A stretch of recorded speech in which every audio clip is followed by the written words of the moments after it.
Hi friends, இனிய காலை வணக்கம். இப்போ என்ன ஒரு சின்ன வீடியோன்னு வச்சுக்கோ. தூதுவளை. இந்த தூதுவளைனாலே ஒரு மைண்டுக்குள்ளே ஒரு சாங் ஓடும்.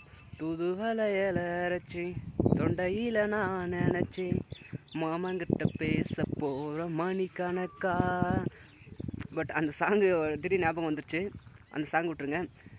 இது இயற்கையான குணம் உடையது. இது அதிக மருத்துவம் குணமுடையது. இந்த இலை எதுக்குன்னா வச்சுக்கோங்க, சளி, தலைவலி, தொண்டை கரகரப்பு, காய்ச்சல், இது மூணுத்துக்கும் முக்கியமுள்ளது ஒரு தூதுவளைக்கீரை. இது சாப்பிட்டா வச்சுக்கோங்க, சளி, தலைவலி, தொண்டை கரகரப்பு இதெல்லாம் ஆட்டோமேட்டிக்காக குணமாயிடும். ஒரு 2 நாள் சுடு தண்ணியில் போட்டு காய வச்சு குடித்தா வச்சுக்கோங்க, ஆட்டோமேட்டிக்காக எல்லாமே சரியாயிடும். ஓகேவா? அதுக்கப்புறம் இது உங்கள் சைடு இது கிடச்சா வச்சுக்கோங்க, பச்சைதாவும் சாப்பிட்லாம்.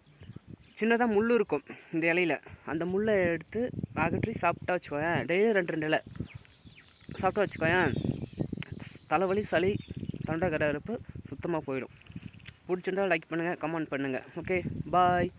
அந்த செடி இப்போ இதான்,